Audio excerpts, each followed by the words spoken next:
You know, 3D printing, it really feels like magic, right? You can dream up just about anything on your computer, press a button, and just watch it materialize layer by layer.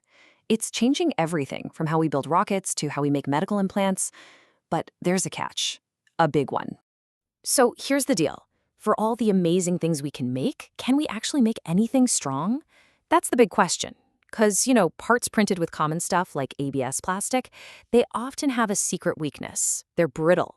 They might look totally solid, but when you put them under real stress, they can just shatter. And that's a huge problem if you're trying to use them for anything serious. Well, that exact problem is what a group of researchers back in 2019 decided to tackle. And they took a really cool approach.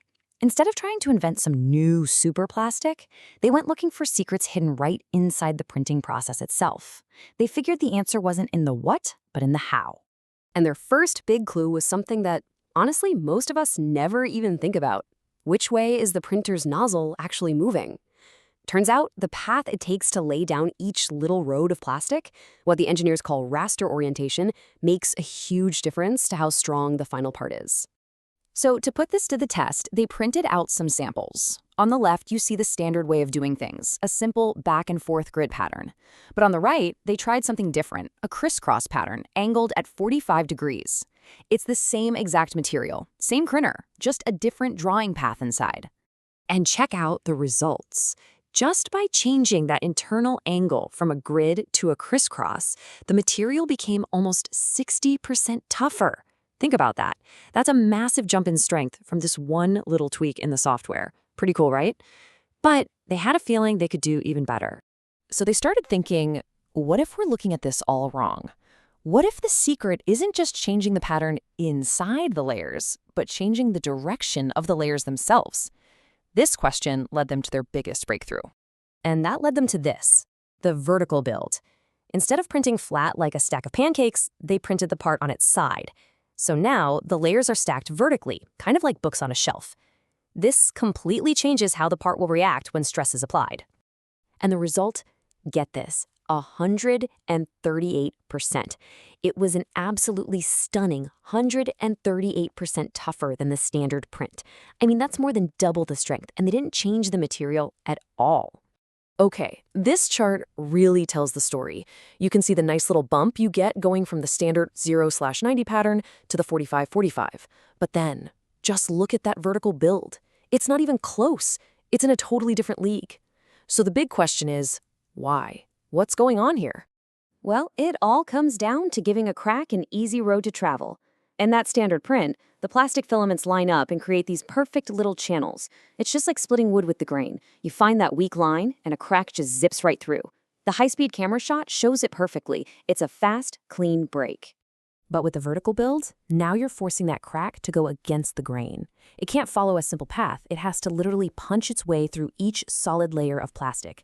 And as it does that, the material fights back, creating all this micro damage you see called crazing, which just eats up the energy of the crack and slows it right down. Okay, but the team wasn't done yet. They had another idea. And this one sounds kind of backwards. They thought, what if we can make a part stronger by making its surface bumpy on purpose? Yeah, the fancy term for this is surface topology, but it's actually a really simple idea.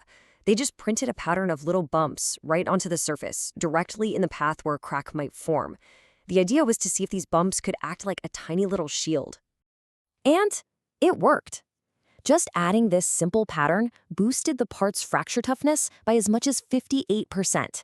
So somehow, a bumpy surface was making the plastic way, way stronger. So how does that even work? Let's dive into the mechanics, because this is pretty clever. I mean, it really does seem to go against common sense, right? How can a few little bumps make a material that much tougher? Well, here's the trick. Those bumps act like tiny little roadblocks. When a crack starts to form and runs into one, it can't just go straight. It's forced to go around it. And that little detour makes the crack's journey longer, which burns up its energy and slows the whole process down. It's the perfect analogy. It's like a maze of speed bumps for a fracture. Every single bump makes the crack slow down, change direction, and it just loses its destructive power. And you can literally see the evidence when you look under a microscope. On the left, that's the weaker part.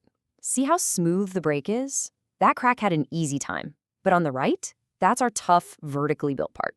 It's a total mess. It's rough, it's chaotic, and it's proof that the crack had to fight for every single millimeter. So all this really leads to one big idea. It's about printing smarter, not harder.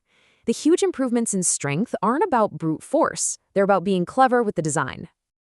And they didn't stop there. They found they could even fine-tune this effect. It turns out, bigger bumps are better. Just by increasing the size of the bumps from 1 millimeter to 2.5, the toughness shot up another 55%. The bigger the speed bump, the more it slows you down, right? And get this, even the shape of the bump mattered.